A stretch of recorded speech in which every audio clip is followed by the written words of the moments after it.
La véritable histoire des 3 petits cochons de Eric Blegvad. Il y avait une fois 3 petits cochonnets qui s'en allèrent chercher fortune par le monde. Le premier rencontra un homme qui portait une botte de paille et il lui dit « Bonhomme, donne-moi cette paille pour me bâtir une maison. » L'homme lui donna la paille et le petit cochonnet se bâtit une maison avec. Bientôt après, le loup arriva et, frappant à la porte, il s'écria « Petit cochonnet, laisse-moi entrer. » Mais le cochonnet répondit « Non, non, par la barbiche de mon petit menton. » Alors le loup répliqua « Eh bien, je soufflerai, je gronderai et j'écraserai ta maison. » De sorte qu'il souffla et qu'il gronda et il écrasa la maison et mangea le premier petit cochonnet. Le second petit cochon rencontra un homme qui portait un fagot d'épines et il lui dit « Bonhomme, donne-moi ces épines pour me bâtir une maison. » Le bonhomme lui donna les épines et le petit cochon bâtit sa maison.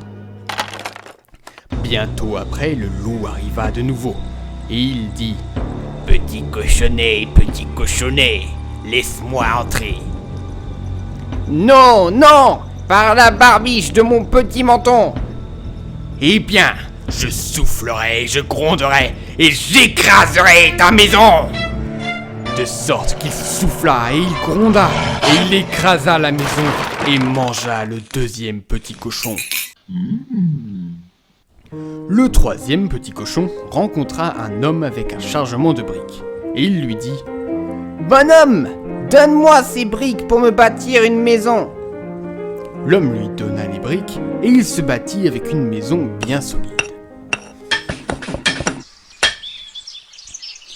De nouveau, le loup arriva et dit « Petit cochon, laisse-moi entrer. »« Non, non, par la barbiche de mon petit menton. »« Alors je soufflerai et je gronderai et j'écraserai ta maison. » De sorte qu'il souffla et il gronda et il souffla et souffla encore et il gronda et gronda encore.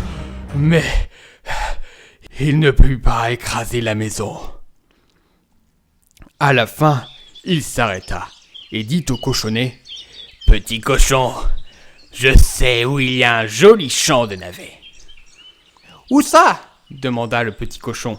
« Là-bas, dans le champ du forgeron.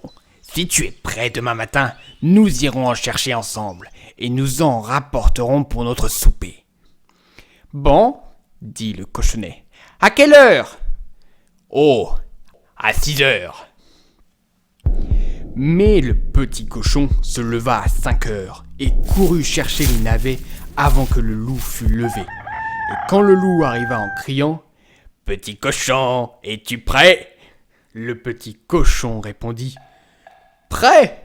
Il y a bien longtemps que je suis revenu et les navets sont presque cuits. » Le loup fut très en colère, mais il pensa qu'il trouverait bien le moyen de venir à bout du petit cochon. Et il dit seulement « Petit cochon, je sais où il y a un beau pommier tout couvert de pommes mûres. »« Où ça ?» dit le cochon. « Là-bas, dans le verger de la cure. Et si tu veux tenir ta parole, je viendrai te chercher demain matin à 5 heures pour y aller. » Le petit cochon ne dit rien, mais il se leva à 4 heures et courut chercher les pommes, espérant être rentré avant l'arrivée du loup. Mais il lui fallut longtemps pour grimper en haut de l'arbre, de sorte que, juste comme il allait descendre, il vit arriver le loup. Celui-ci lui dit « Comment ? Tu es déjà là ? Est-ce que les pommes sont mûres ? » ?»« Certainement !» dit le petit cochon. « Goûte !» Et il jeta la pomme si loin que, pendant que le loup allait la ramasser, le petit cochon sauta par terre et courut à sa maison. Le lendemain, le loup revint de nouveau et dit « Petit cochon, il y a une foire à la ville cet après-midi. Veux-tu venir ? » Oh oui, dit le cochon. À quelle heure? À 3 heures, dit le loup. Comme d'habitude, le petit cochon partit bien avant l'heure, alla à la foire où il acheta une baratte, et il était en train de la faire rouler jusque chez lui quand il vit venir le loup. Alors, il se cacha dans la baratte et la fit rouler en bas de la colline, si vite que le loup prit peur et s'enfuit chez lui.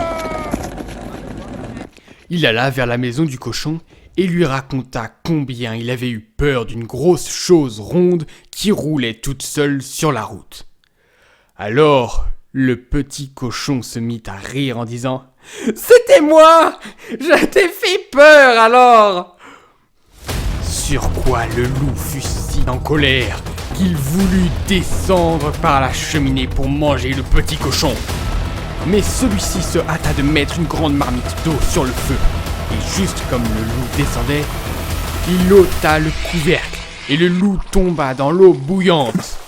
Le petit cochon remit bien vite le couvercle et, quand le loup fut cuit, il le mangea pour son souper.